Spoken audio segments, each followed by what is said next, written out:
Hey, hey, between the lines, this is episode number 2. We have a very special guest, Brendan Jiles. That name sounds familiar. It is. He's not from Illinois, he's from Michigan. He's from Detroit Motor City. That's the world famous track club, not only in the Midwest, but the United States of America. Um, but you coach at Oak Park, Michigan High School.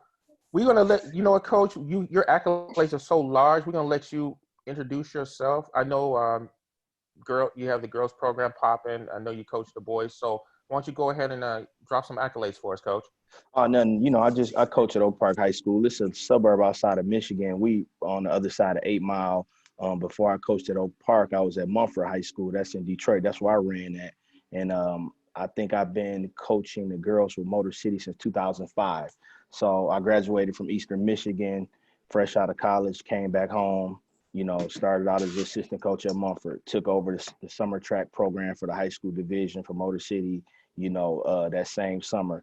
So, I've just been in the game. I think we won 5 out of 6 Division I state championships, 7 New Balance national titles. It's it's all a part of the game. You know what I'm saying? I can't even go down all the stuff that we've done. Got about 13 kids at Division I schools, but just trying to move forward, just trying to get better. Just trying to look forward to 2021 because it don't look like 2020 gonna happen. Yeah, we're gonna go rapid fire. I know I got two of my colleagues here. They probably gonna jump on you with a bunch of stuff. But let's talk about this first. Let's talk about some philosophy on training, Coach, like development, motivation. I've seen the great stuff that you've done. So for me, it kind of depends. I'm one of those people who I'm going to coach you to your strength. One thing we do in the fall, we do have a base program. A lot of people kind of dispute about, volume training for sprinters, but I always ask people, what is a sprinter? Is a 12-1 girl a sprinter? Not in my book, that's a quarter miler. Whoa. I preach to the choir right here. So from the standpoint of my team, sprinters don't grow on trees, and most of my kids are quarter milers. I've had some sprinters in the past. I had a girl who was 11-7, 23-8 at Oak Park a couple years ago. I've had probably about 7 or 8 girls in the past 5 years under 24-4. But, I haven't had a 11-5 or 11-4 or 11-2, or 23-3 since I've been at Oak Park. But I have had a 53-5.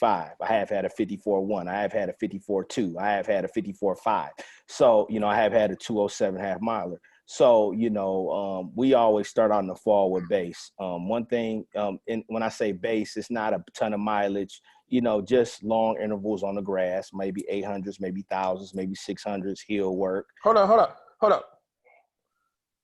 You said 1000s, 800s for a quarter miler? Yep. Yep. In the fall. Okay. Yep, in the fall, and the reason I say that is because we want to build a foundation for the whole season. I've had kids who have played volleyball, and by the time track season is over with, they beat up because they can't handle the training, that we want to do to run, the 53s or the 55s or the 24 lows or the 212s or whatever. So, in my program, we do start off with base, but that's not Tony, our cross country team ain't like yours. We ain't putting in a ton of mileage. We just can't do it. It just doesn't fit our team. But we do, in the midst of that base training, do some, we do a lot of plyos, we do circuits, we do hurdle walkovers, even during the fall, during cross country season. We get, some Sundays we'll get on the sleds and work. So we kind of work in everything. We not just sticking to one, form of training because everybody's different. One thing that might work for one person might not work for another person. If I got a true sprinter, she ain't doing no long intervals. She might do some 300s on the grass, but, it's a difference between a true sprinter and people who want to be sprinters. All right, Coach. I got a question for you. Who's this talking? It's audio, my man. I got a question for you. So let's say in Illinois, so we got a lot of coaches who, as you said, that 12-1 kid, they're trying to turn him into a sprinter. Do you think, just your personal opinion, do you think these coaches are doing a disservice to some of these kids by not training them up to the 400? Yes. And the reason I say that is because, you can get a kid that might be 12-1 in the 10th grade or the 11th grade, but they can improve. They can get faster. But what's faster? 11-7? What is 11-7 going to get you at a Division I school? You're not even going to get recruited. You're not even going to get recruited by the major schools. Texas not going to look at you if you don't run 11:55. And if you're from a co-other state, if you run 11:61, they might give you a look. You know what? That's the difference between programs. Like a lot of the Illinois programs, they'll take a 12-1, 11-9 because that's good at the state level in Illinois. But your program, as Tony mentioned, is a national program. You go to the UK Invite, you go to New Balance Nationals. So maybe that's the difference in, I guess, competition kind of drives you to that. Well, what's a 12-1 going to do? I took back like, wait a minute, a 12-1, that's good in Illinois. And it's good here too. Don't get it twisted. It's good here too. I'm not saying that that's not a respectable time, but when you're looking at the big picture, can you get a Power 5 scholarship at 1190? Probably not. Can you get a Power 5 scholarship at 54.5? Big Ten for sure. You know what I'm saying? So like, I just look at things for the big picture. When I was at Mumford, I was assistant coach. I had a girl, Shayla. Shayla ran 11:29 and 23.3.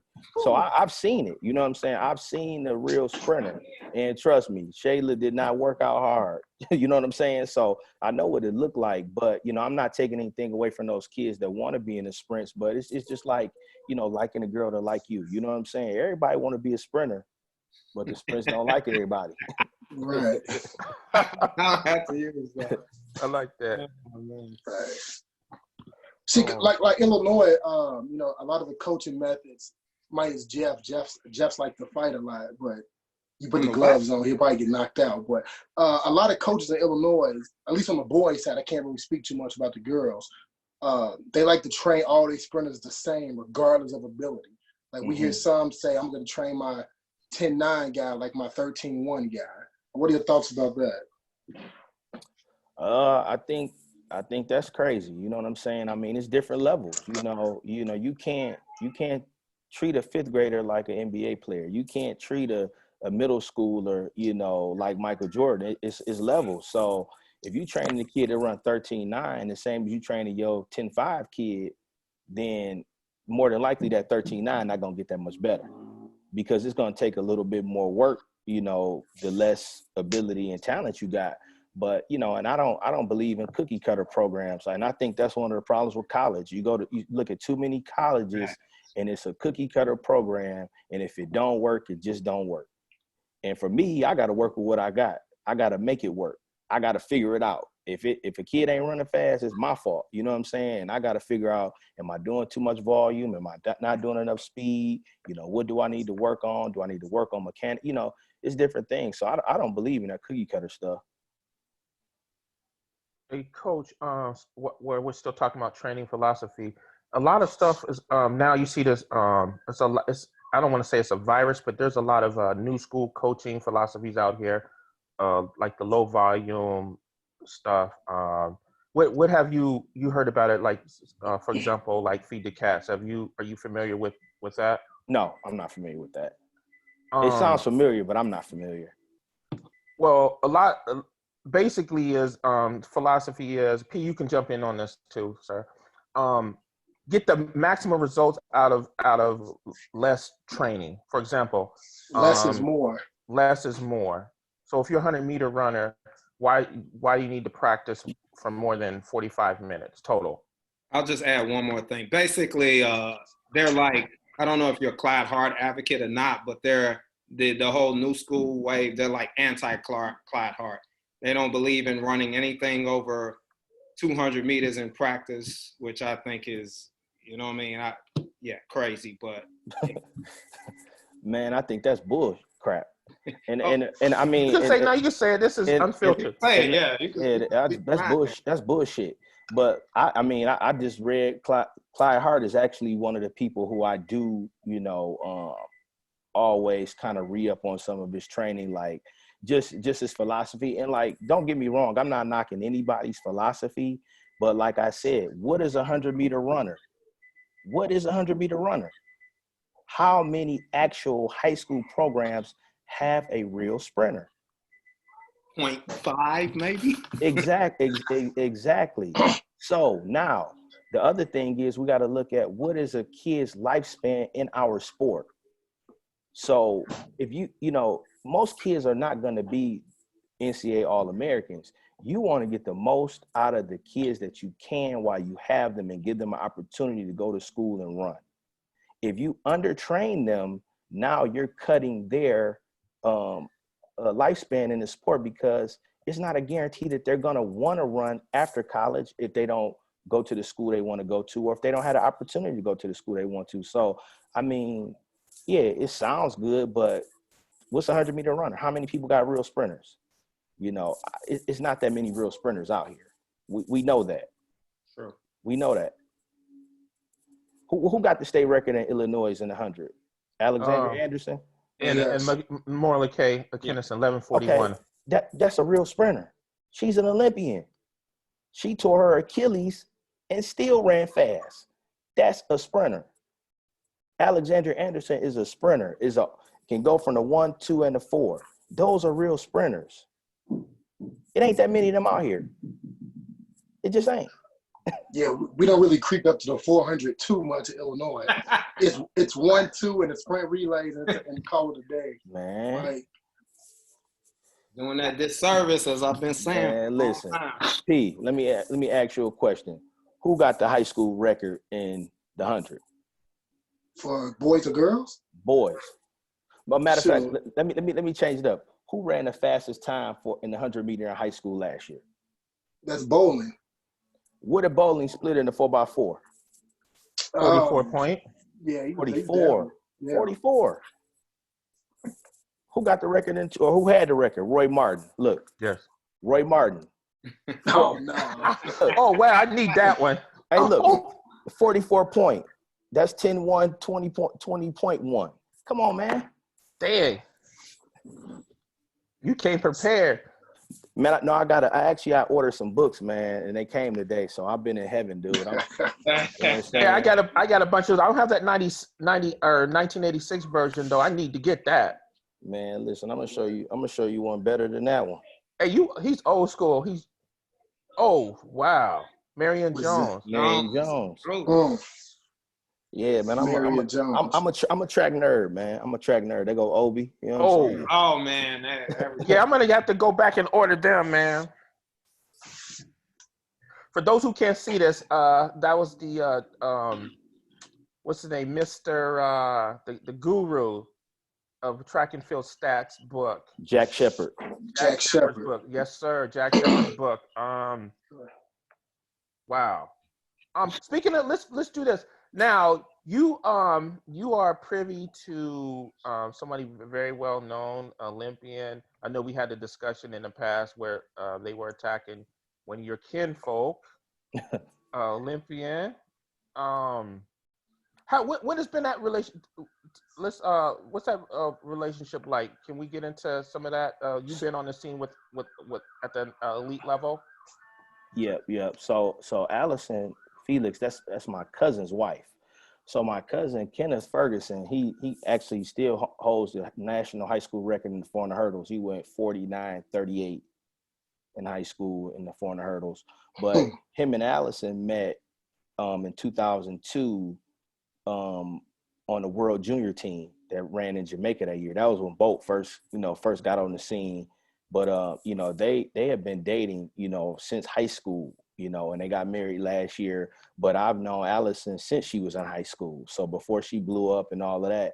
But Allison is family, that's fam. So, when they was talking sideways, I had to come back with it because that's my people. And she, she one of those people who very humble, you wouldn't even know she was as successful as she's been based on her personality and just how she treats people. You know what I'm saying? Class act.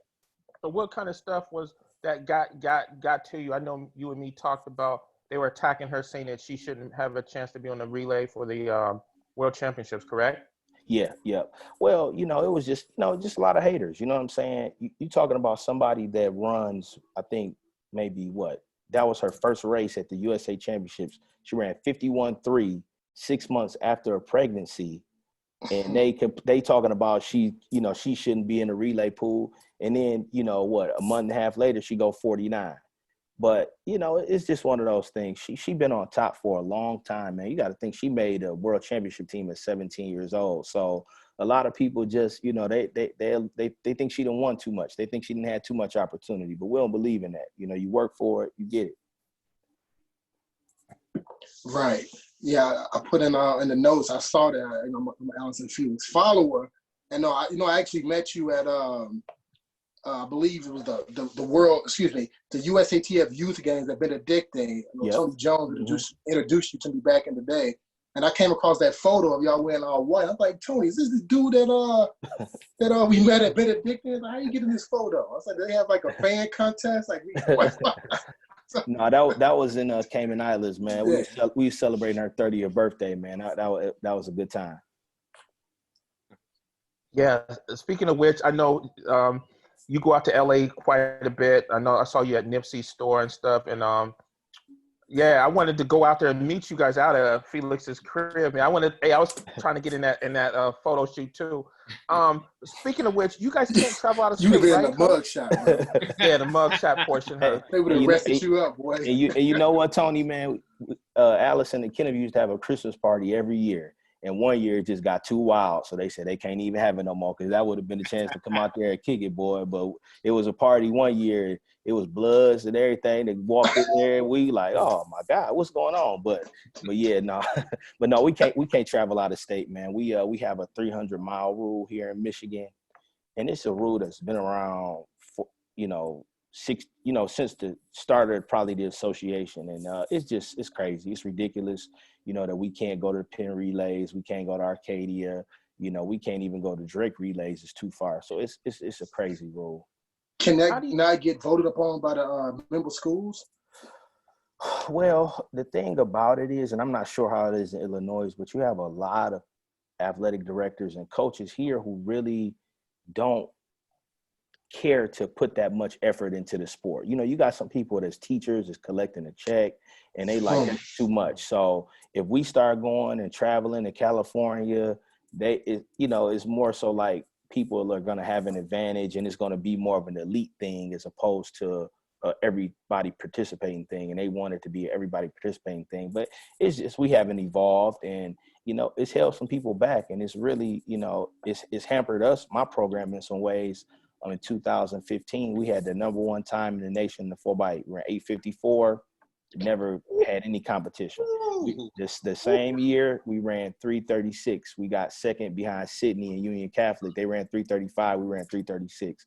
And we had never run those four girls together before that meet. So, it's just, we don't get the reps. We don't get a chance to run fast early and, we don't get the weather here, and y'all don't get the weather either. So y'all know how it is. March is a wash. So, right. That I just want to. So, what are since you say you don't get the, run fast early? Do you put any type of emphasis on indoors because of that? Definitely. During the indoor season, we can travel because we're competing as a club.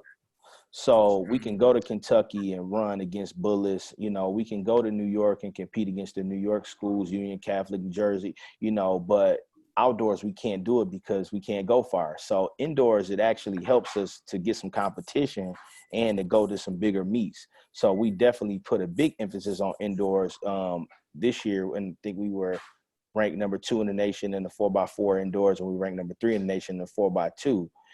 Had we had an actual indoor season for our high school, association, we wouldn't have ran those times because we wouldn't have been able to get the competition. Right. You mentioned Michigan. Obviously, Michigan is on the lakes, just like Illinois. Illinois, which happens to be the #1 cold weather state when it comes to track and field, I might have to add. But No, but no. what? I need to see some numbers on that, P. We got numbers. We got numbers. Come on now.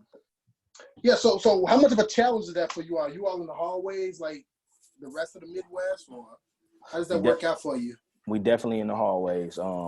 You know, we actually we got a nice hallway in our school. We got about 404 meters around, but it's a square. We got about 110 straightaway. So we use it, but it's hard on the legs, man. It's hard on the legs. So a lot of times if it's over 40 degrees, we go outside. If it's over 38, sometimes we go outside. It just depends. Right. I just recently watched your workout Wednesday on Wild Split. I saw You was out rushing them girls. He was like, "Come on now, one more rep. We going inside." Well, he had that big old fat USA jacket on. Everybody else out there. Hey, but that was in April. That was in April. It was like 30 degrees, dude. Hey, you got to do what you got to do in April. What's the makeup of your team, I might ask? You know, you mentioned all this volume training and stuff in the fall, and, you know, run it in 38-degree weather. Sprinters will quit the team if they have to do volume in the fall and run it 38 degrees. Do you have a bunch of, like, diehard track athletes, or will you get, like, you know, somebody walking the hallways that quit after day one due to it being cold or high volume? Well, I think we got a pretty serious program. So, you know, we're not going to have 50 kids on the team, but I don't want 50 kids. I want 15 to 20 kids who going to put the work in. We got a hell of a farm system though too, man. Motor City Track Club, our youth program, man, we good. Like we the truth. I think last year my 13, 14 girls ran 351 in the 4x4. What? Hold up. Yeah. Huh? Yeah. My 13, 14 girls ran 351 last year. And then what, second at state for us? That'll be second in Illinois State, man. Yeah, I mean, listen, dude, man, listen. Our 9 and 10 girls, they ran 429 in the 4x4. 9 and 10-year-olds.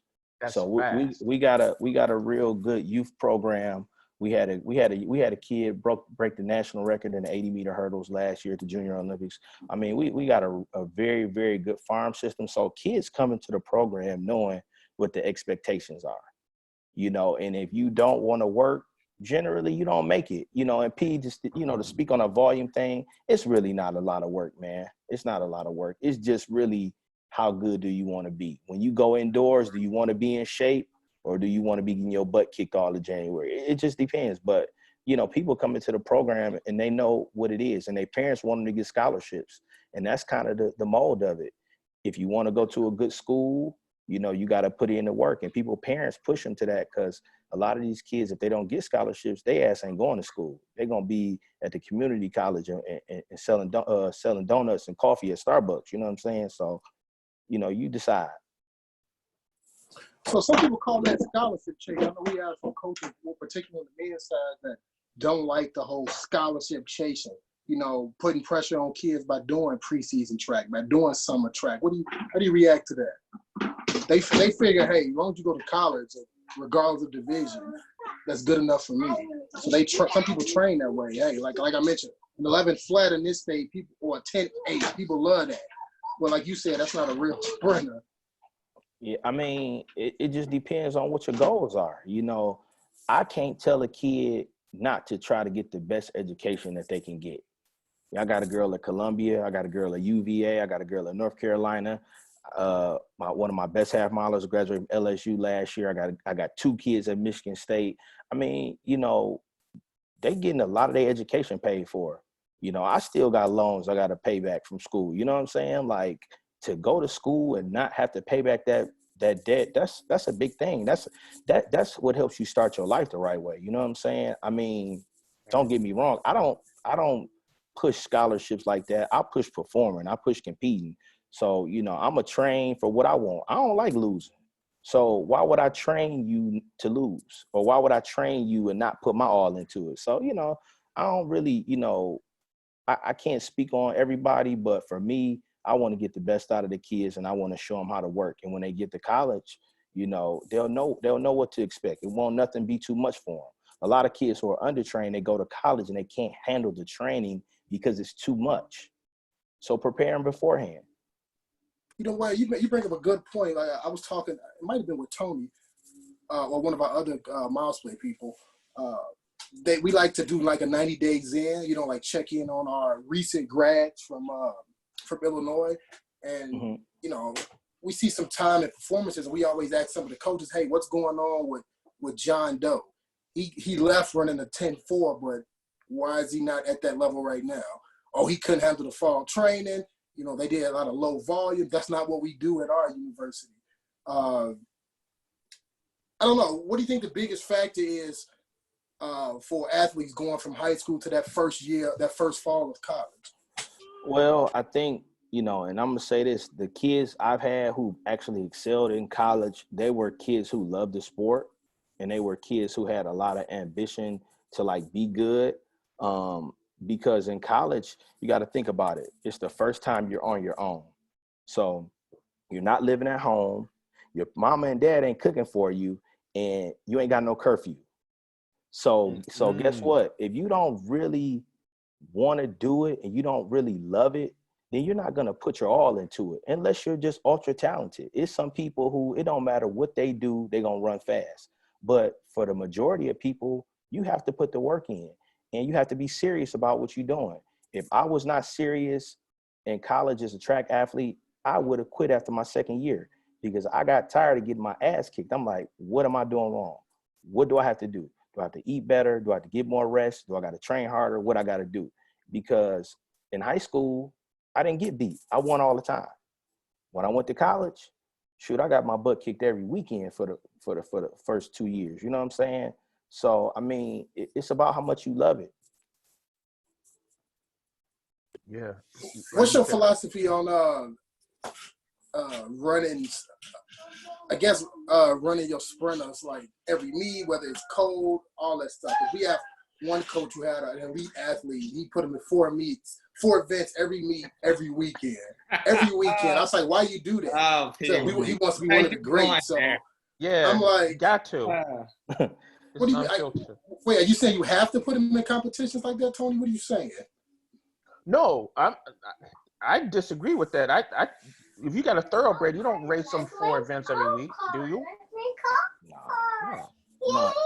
If you got a kid who's an elite athlete, then you got to manage that athlete so they can make it to be elite. If you don't make it to New Balance, or you don't make it to the juniors, or you don't make a USA team, then you ain't elite. You know what I'm saying? So I think it's the coach's responsibility to manage those athletes. You know, I'll give you an example for Cameron Cooper. So I'm the boys' assistant coach. My high school coach, Robert Lynch, is the boys' coach. He's a Hall of Famer here in Michigan. But Cameron, what we did was we used a lot of the races to get for training. So, you know, we have a dual meet on Tuesday or Wednesday, and then we got an invitation on Saturday.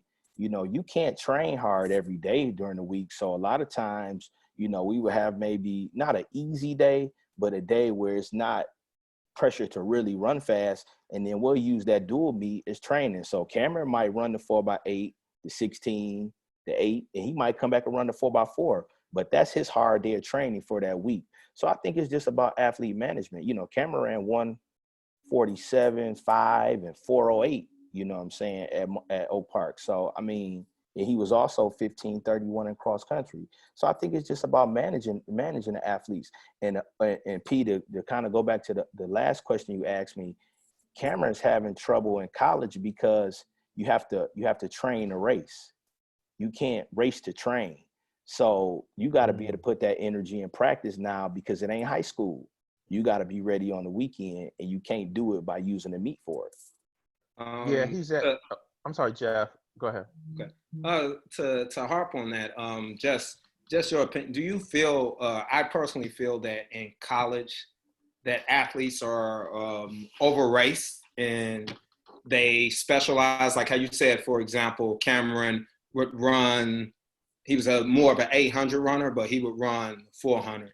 The 1600, I feel like in college, they just get put in a box, and it's like mentally running that same race every 2 weeks can just be mentally draining. What are your thoughts on that? I agree with you. And I think that it's just not enough leeway, at these meets for athletes to do, different things, to be diversified. In college, I ran the 1500 one time outside. Every weekend, I'm in the 8, I'm in the 8, I'm in the 8, I'm in the 8. And like, it just gets redundant. So, like I said, in college, you got to love it, because if you don't, you probably ain't going to want to do it that much longer, because it's like a job.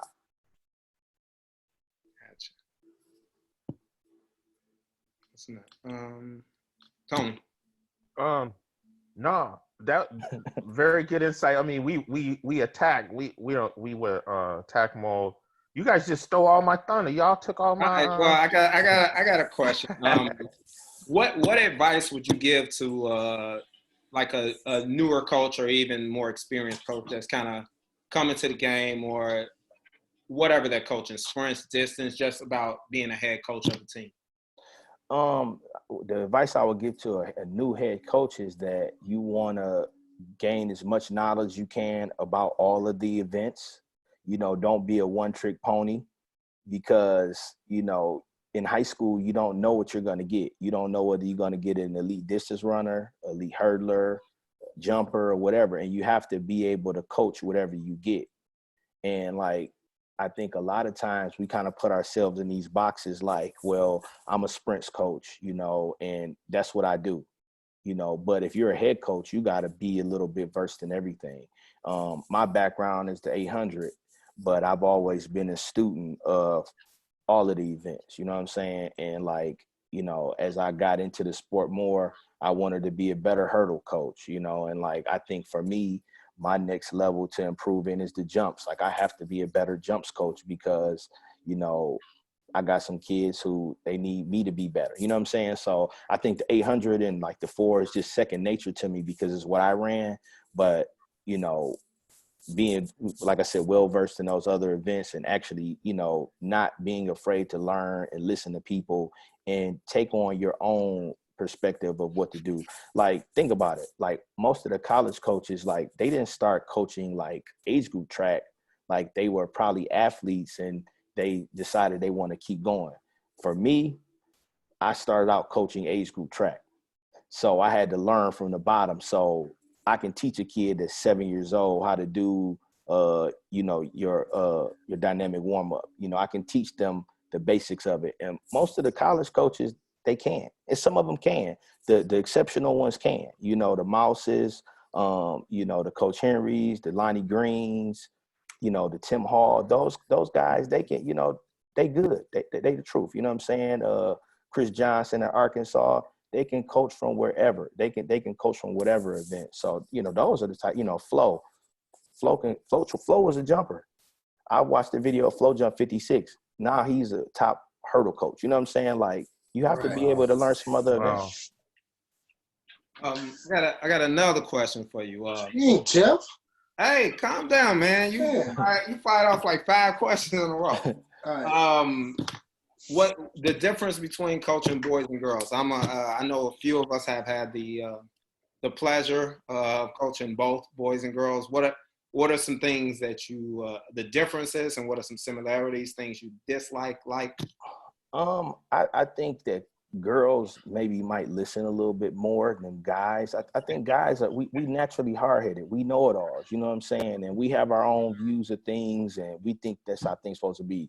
Like, girls, like they actually, they'll listen to you. They'll trust you, I think, more so than boys will, initially. But I like coaching boys and girls. I've just, because I'm a girls coach, I've had more success with girls. But I think it's all psychology, I think it's just being able to figure out what make the kids tick. And once you do that, it don't matter whether it's a boy or a girl.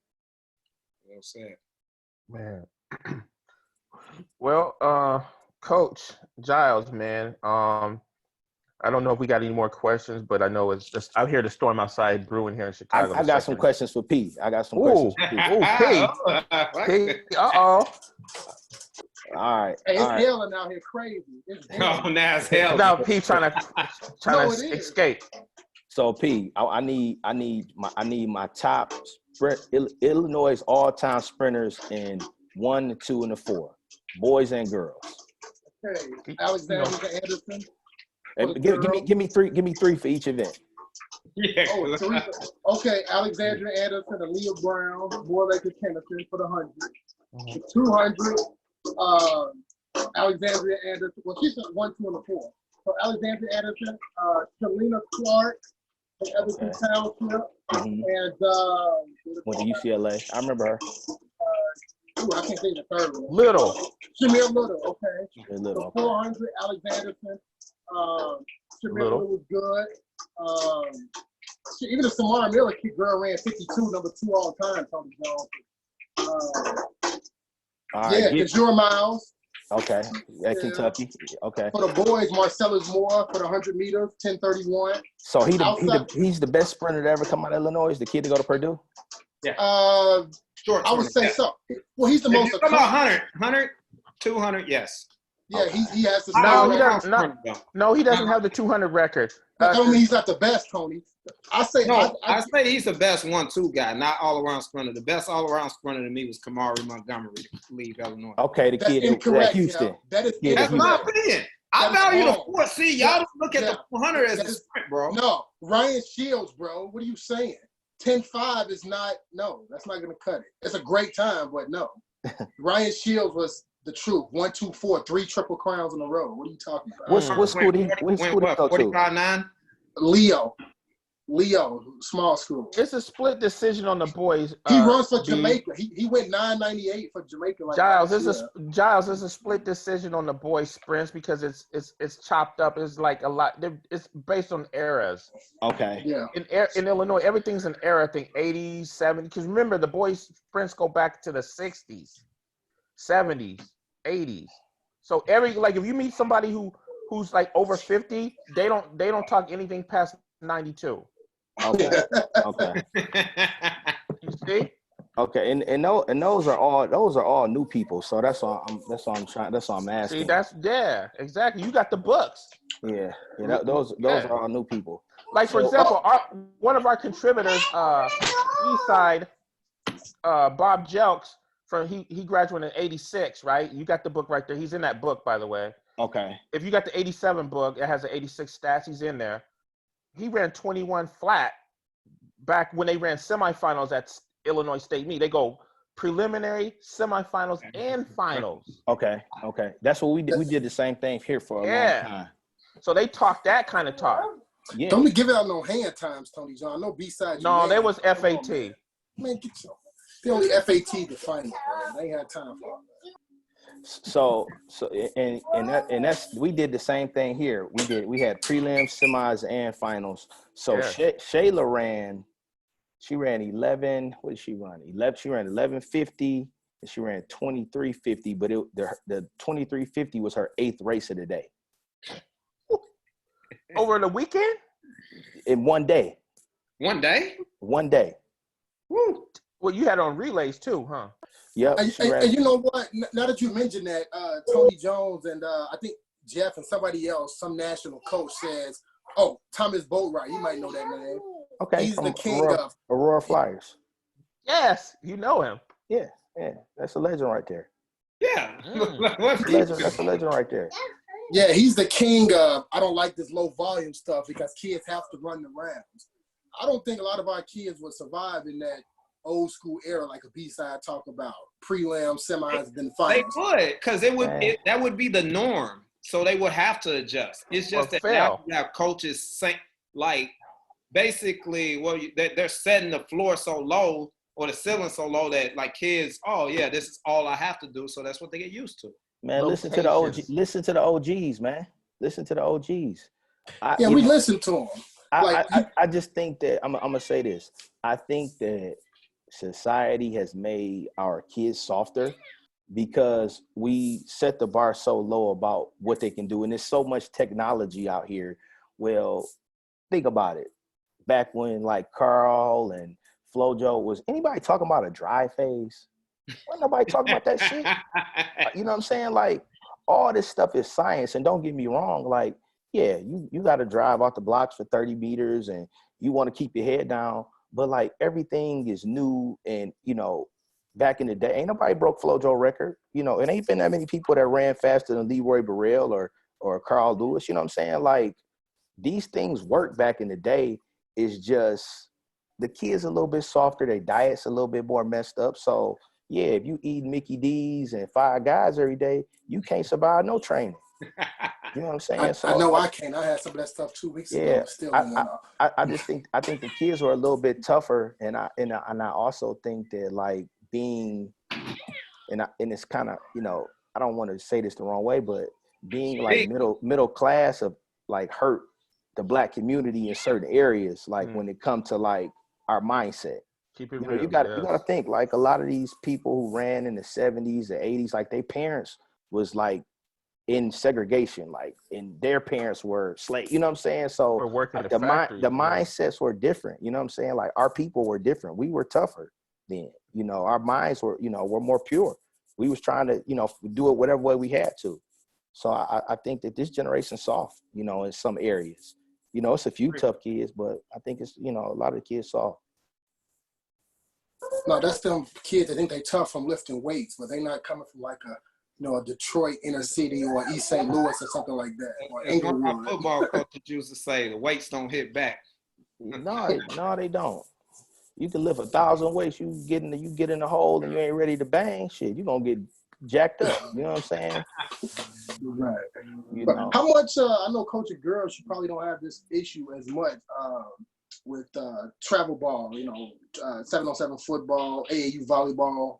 Well, you might have that issue, but is that something you run into? I know from a boys' perspective, a lot of the reasons we have some of these, like Jeff mentioned, 45-minute, well, myself, these 45-minute practices and all this. I ain't gonna say we're a quick fix type program, but we do have some quick fix tendencies. Is because if I want to drag it out to an hour and a half, 2 hours, I'm going to lose half the team for 7-on-7 practice or working with their personal trainer.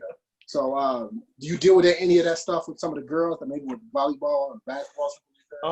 Not so much on the girls' side, just because like, I mean, at my school, like track is king, like girls track is king. Like nobody's won more state championships. Like we, you know, we had 2 Gatorade athletes. So like, you know, if a person coming to Oak Park to run track on the girls' side, they committed to it. On the boys' side, yes, it's hurt us a lot. Just because everybody want that big offer in football. And, you know, a lot of people, you know, you got these armchair quarterback parents who, my kid got to go to this camp, you know, so he can get this. And then they graduate and nigga ain't got shit. You know what I'm saying? Like, it's, you know, like, you know, so like, I think that because, you know, it's just like kids coming up having hoop dreams. You know, everybody wanted to be Jordan. Everybody want to hoop. But, you know, for me, I'm 5'8". What I'm going to do? I'm going to make it to the NBA. You know what I'm saying? Like, I had to get serious about track. But I think that a lot of times with the actual people using track to like help them in other sports, they don't do it. They want to use it as conditioning. No, track is a sport. You can't come to track and treat it like it's your personal conditioning for your other sport and you do it when you want to. No, when you commit to track and you compete in it, that's when you get better. And that's when you see it take you to the next level in the other sport. You know what I'm saying? So I just think it's not enough appreciation for track. And I think that, you know, the best thing to do is your football coaches need to be on your track staff and making sure the kids are taking it serious, because a lot of, you know, lifting weights is great, you know, but competing is the main thing, knowing how to compete. And most kids get their butt kicked in track and they're like, oh, I'm not good in track, so I don't want to do it no more. Oh, you keep on running till you figure it out. You know what I'm saying? So it's one of those things. But yeah, we do run into it a lot. Right. We ain't got the budget money to add a football coach. So it's not gonna work. So it's gonna be us 3. They need to volunteer their time. That's not gonna happen. I can promise you that. Maybe at least not at my school. But I know there are some football coaches, probably at the smaller school level in Illinois, that, you know, that doubles up as assistant basketball or track or something like that. But the bigger the school, the least likely you're gonna find that. So. Yeah. One more thing I would say about we have a really good football program. I think we had about 4 or 5 guys go Power 5 Division I. I think we had a kid make the Under Armour All-American game. He, as a safety, he's going to Penn State. He was one of my best track kids in middle school. but he just never got into track in high school because he was so good in football, got offered in 8th grade. So like, I think that, you know, with parents being involved and parents pressuring coaches, a lot of time coaches want to do what other coaches are doing and, you know, what's popular and what it looks like to win. But, you know, it's just one of those things. Because I think our football coaches, I know the football coaches want the kids to run track, but, you know, you have to, you know, it ain't like it used to be where you make a kid do it. You can't make them do it anymore, you know. And, you know, that's just the new day and age. Yeah, it's definitely a challenge. I'm at a private school, and you know we run a lot of our programs like collegiate programs, but not the track team. These boys are teenagers, they're kids. Yeah. Some of them still wet to bed, and you want these boys. I don't know. I don't like year-round sports, including track and field. Sorry. Gotcha. But because I've did multiple sports: basketball, football, volleyball, baseball. So I don't know, but some of these kids out there damn mind. Like you mentioned, we have the 5'5" kids. I'm going D1 for basketball. I said, yeah, maybe for the girls, dude. Pull some Joanna Man type stuff. But so I don't know. You probably still might be too short. Let me ask you this: given you've been involved with USATF, I know you was a coach for a world team. To where'd you go? Ukraine? I went to in 2013 Ukraine and in 2015 Colombia. Oh yeah, Colombia. We had Illinois kids. Yes, indeed. Yes, indeed. Yes, we did. We did our thing. Yeah. So you've been around, learning, being around some top coaches. If you can take something now that you've learned and you can take it back to your high school days, what would you take back with you? That's an interesting question. What would I take back to my high school days? You know, when I was at Mumford, we won the first state championship at the school in school history my senior year, and like we could have been better my junior year. We could have been better my sophomore year, but like a lot of the older cats didn't really have the knowledge. So like, you know, myself and my teammates, we had to learn it from scratch. You know what I'm saying? And you know, looking back, if I had more knowledge about, you know, just the sport or, you know, even more so how to train, like my coach, like he was a great coach. Like I ran 152 in high school, 48 in the 400. I was 16 something cross, but like I was just, you know, listening to him, you know, I was listening to him and he got me to a certain point, but I felt like if I would have known a little bit more of what I needed to do, like I could have ran faster. It's almost like one of those things like you wish you had an extra year. Like I wish I had an extra year of high school. Like, if I had an extra year of high school, I would have ran 149. You know what I'm saying? Like, you know, but you know, that's it. You know, I mean, my experience has been great. As far as these teams and seeing these kids compete on the elite level, the Noah Lyles, the Sydney McLaughlins, the Candace Hills, you know, Lena Irby's, you know, all of these, you know, great talented people. One thing that you do notice about those people is they got fire. They, you know, they are competitors, and some of them have great coaches and some of them don't. But one thing that they all got in common is that they gonna compete like hell. You know what I'm saying? So like that's one thing that I did learn about coaching on those world teams is that, you know, 90% of those kids, 88% of those kids, they're competitors, you know, and, you know, a lot of them not students of the game, but they all, when they get on the line, it's like, I just know how to go. Right. You mentioned coaching, and that some kid, like we definitely come across those kids who got major talent. You know, the coaching is suspect. And I guess that's where club track comes in, obviously Motor City. What kind of reach do you have in the state of Michigan? I know you all reached down to Texas and went to Mansfield, Lake Ridge, and pulled an elite triple jumper from Texas and put it on your roster somehow. We don't get into that though. Well, you want to hear the story? You want to hear the story on that one? Yeah, I read that. Yeah, she's from Detroit. She's from the area, so. Well, her mom and dad ran for Motor City. Her Right. dad ran for Coach Lynch in high school. He ran the hurdles, and then her mom was an elite long jumper for Coach Mr. Ford. Mr. Ford founded Motor City in 1965. So her parents actually, you know, come from our club. Her grandparents live in Detroit. So she was spending some time with her family in the summer, and she wanted to, you know, and the AAU JOs were going to be in Michigan. So she like, you know, Mom, I want to, you know, represent y'all club, you know, because her club, the North Texas Cheetahs, they only did USATF. So it wasn't a conflict of interest. Like, you know, I can't take no credit for coaching Absolutely Jazz. not. She was a beast, you know, she was a beast, you know, but, you know, she came home and she won a couple national titles, 3 national titles with us. And she had, you know, she had a good time. And her family got to see her compete. Now, is Motor City similar to like a track Houston where all the, you know, where everybody in the general Houston area or Detroit area in this case just come to this one club, or is it multiple clubs? I don't know too many clubs out of Michigan. No, I definitely heard of Motor City. It's nothing like Track Houston. I think Track Houston has remote sites and they got about 3 or 4 different sites. No, we have one location where we train, and you know, our program is on the high school side. We don't have a huge group because I don't want no 1,000 kids trying to train, because that's going to take away from, you know, the quality of your training.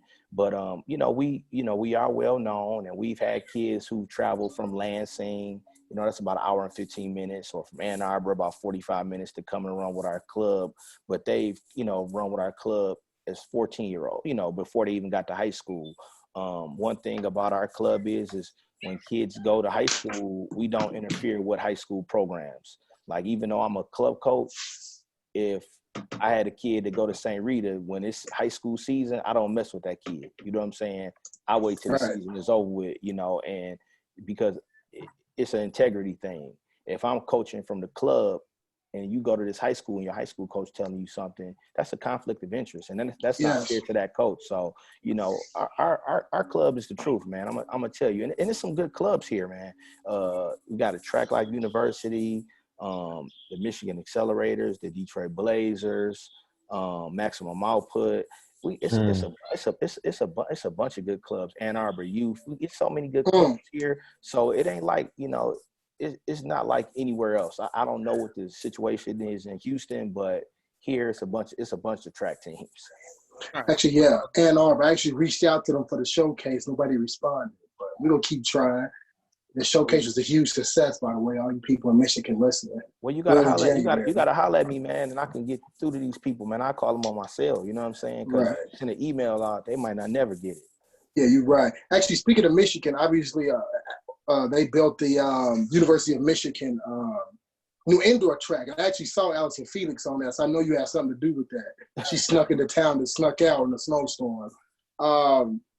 What's up with that? They're not doing any high school events there? What's up with them? They got bougie on us? No, not at all. Not at all. And, you know, that coaching staff is really, you know, they really good, man. Coach Henry, Coach Rajewski.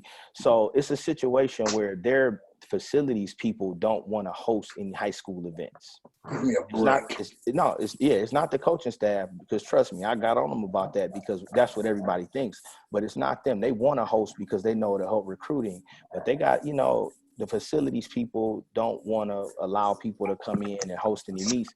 And then I think what they want, like maybe $18,000 to rent it. So, you know, what? So, yeah. So it's and I could be wrong on the numbers, but I think that's what it is. I think it's 18,000. So, you know, who got that type of money to host a meet? You know, but no, it's not the coaches. They want to host meets. They want to do more for high school because they know it'll help recruiting. Right, because I know I used to. Oh, go ahead, John. So we wrapping up on time. So I wanted to get a question. I'm gonna put you on the spot here. So I'll give you like 2 or 3. Name me 2 or 3 of your favorite athletes that you coached and why. Okay, let me see. Make some people jealous out there. Kendall Baisden is one of my favorite athletes. I coached. Yeah. We 50 minutes in, and that's the first time that name came up. Hold on, let me say this.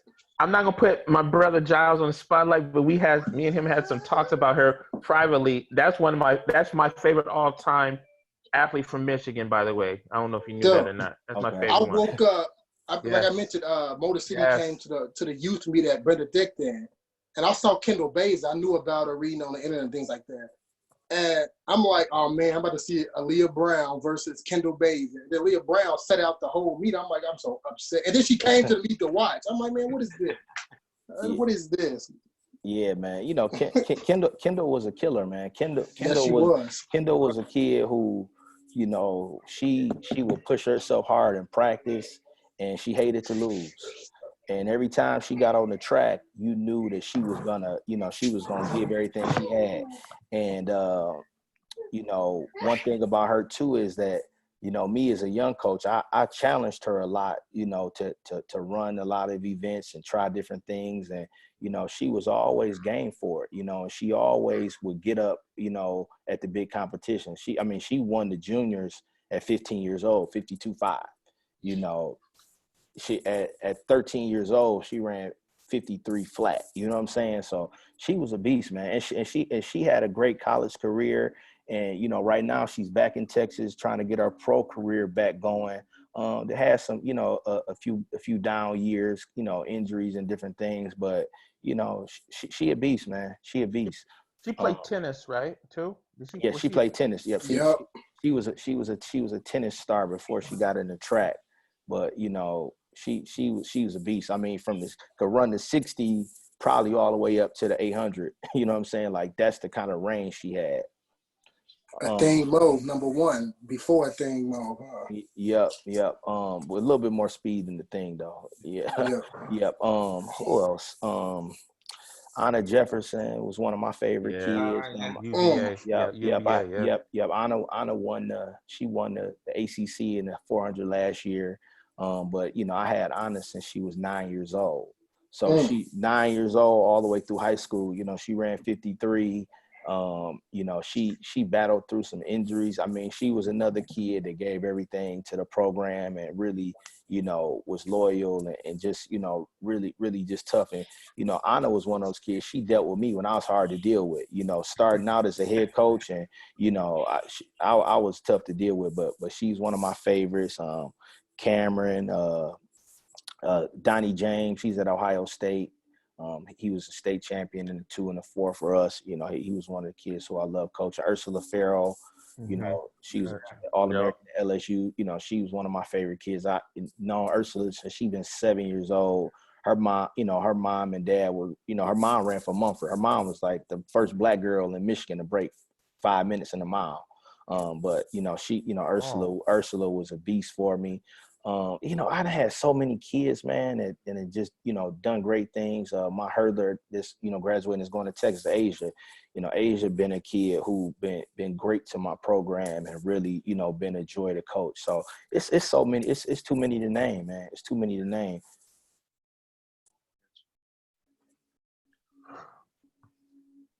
I got a rapid fire here. You mentioned that Michigan has a weird rule of 200 miles to travel. Oh yeah, we 268 miles. I just did a random Google Maps, so we 268 miles away. So y'all out for outdoor meets. But anyway, what meets would you add to your bucket list if Michigan was to lift the travel ban? Where's the first 2 places you taking the old park? Okay, so listen to this. So it doesn't matter for bordering states. We can go anywhere in Illinois. We can go anywhere in Ohio. We can go in Indiana. Really? You can come to Illinois? Yeah, bordering states don't matter. But if it's not a bordering state, you can't go further than 300 miles. So the thing is that if they were to lift this ban, I would probably Arcadia would be probably the first one on the list, and the weather, the time and all that stuff. Possibly Penn relays, just to get a chance to compete against the Jamaicans. On the southern side, Florida relays, possibly Drake. It just depends, man. Texas relays. It's so many options if you can travel. But if you don't have the options to travel, then it's nowhere really to go. Because like you guys are in the same boat with us weather-wise. Same thing for Ohio. So we just don't, we don't get the weather. Yeah, I head south any chance I get. My first meeting was supposed to be in Louisville this weekend. So I got a little budget compared to Tony and Jeff. They scared to leave the block. I'm going wherever I can. So, well, we were supposed to, for the record, we were supposed to fly out to LA today, B. We were supposed to go to Arcadia this week, but that's correct. Yeah, our team. That's a great meet. That's a great meet. I don't get blazed out there. No, that wouldn't have happened.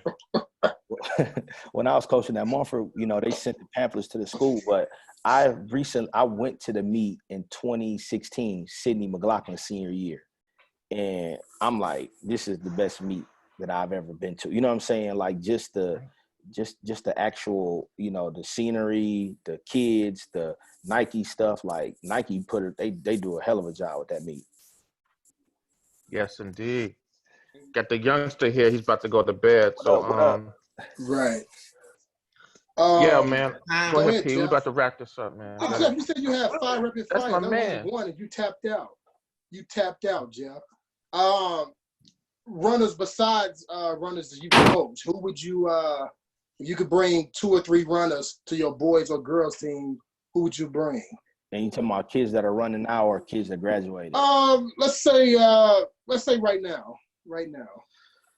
Man, and they can't be from Bullis. Sorry, they can't be from. Nah, I wouldn't. Jolie, that's my man. I wouldn't pick none of his kids. No way. Come on, the coach is gonna agree. Whoever you want, Brandon, I'll give them to you. That's what the coach is gonna say. Man, that's a good question. The kid Justin Roberson, I like him. I like him a lot. From Missouri. Yep. I like a thing move. Who else, man? It's so many good kids out there. Caitlin Hart, come on now, give Illinois some love. Well, she going to Michigan. I like Caitlin Tui a little bit better than Hart. Whoa. I got Illinois girl coming to your state school. Come on, man. Well, is that because she put that whipping on Michigan? No. No. Remember, she lost to the girl from Ann Arbor Pioneer at the National. Yes, she did. That's true. Yeah. Man, listen, Tony, in cross country, Michigan is king. I'm telling you. Whoa. Yes. What do you mean, king? On the girl side, look at the top 100 times in cross. Michigan. Well, that's because we ran 3 miles. Okay. Well, I don't know until like postseason. Listen, you got probably 25 girls that break 18 minutes here. Right. Like it's ridiculous. No, you guys got the fire. You got the young girl that's going. You got some mogs that's in Michigan at UM. Yeah, Michigan's fire in cross country. They just can't go. They can't go nowhere. Yeah, exactly. But Justin, who else, man? Dang, dude, that's a good question, man. I'll give you this. I'll tell you who my all-time favorites are. Go ahead. So, and I know y'all didn't know this. Quincy Watts. Okay. For real? Born in Detroit. Olympic champ. Lived in Detroit till he's 12 years old. That's Didn't know that. You know that, yeah. So I would say Wow. Quincy, Michael Johnson. MJ. Yeah, I love those two. Donovan Brazier, like I watched Donovan, as a sophomore go 152. Like I seen him before he blew up. Like I'm like, this kid different. You know what I'm saying? So he's my favorite current. Delila and Sydney, those are one of my favorite 2 to watch. Man, shit, it's. Oh, one thing about Donovan, I know we going off on a tangent here, but he could run a mile too, right? People in high school. Man, he can run everything. Yeah, he was a beast in cross country. Right. He split 45 at our state meet his senior year, like got 148. Like Donovan, and like I don't really know the coaching situation he had, but I would probably say that he wasn't getting no professional coaching in high school. They did a good job with him, but the talent, like when I saw him run as a sophomore, I'm like, this kid's special. Like you could see it, like different type of ability. Man, they wrote that dude off a couple years ago when he went pro, and man, he just laid some fire last summer. They wrote him off. Yeah. Girls track and field. That's right. Illinois, Wisconsin, Indiana, Michigan, Ohio. You may be biased, but rank those states 1 through 5. Are we talking about across the board sprint? Track and field. Just as a track state. Ohio 1. What? Ohio 1. Man, y'all are kind of similar to us, but I think that we may run a little bit more indoors. So I think that might have a factor, but I would say Michigan, Illinois is a tie. Indiana, then Wisconsin. Okay. I'll take I had it. Wisconsin last too. Yeah. mainly because of the badges and the Yeah, Packers. you guys do more on the national level indoors, I think, in Michigan. They do. Mm-hmm. They do. We don't do anything on the national level. Well, y'all got a few meets there. Like, is it like the top times? Is that the big meet in Illinois? Yeah. We close our borders. Y'all can't come to that. Yeah. But there's some good times at that meet, but it's after New Balance and all that stuff. So, it ain't on a bank track. So tell me about this new facility in Chicago. Let me jump in. I just drove past it today. So hold up, P, before you go off, because you on rapid fire mode. B, can we get you in? Can we bring your squad to Chicagoland when we get shit right here? For sure. All right, good. We got him on record, guys. Can clubs go on the record? Can clubs come? Yes. Okay. Yes. Yeah, we coming for sure. Yeah, our showcase meet was club only. So like I said, Gator, I actually live 6 minutes from there. I actually time myself like a weirdo every time I drive over there. It's kind of weird. But it's up. It's not running. It's supposed to open late April, and supposed to have a ribbon cutting in late May. But we don't know how this COVID-19 is gonna affect that timetable. But me and Tony had a tour 2 months ago, VIP tour. Mm-hmm. Since then, they've laid down the track. The surface is down for the runways, all that stuff. The bleachers are up. It's wrapping up. So we just need to know how much it's going to cost to get in there, when they're going to open up the schedules. And once that's done, I'm going to put my nosy head up in there, see what we can do.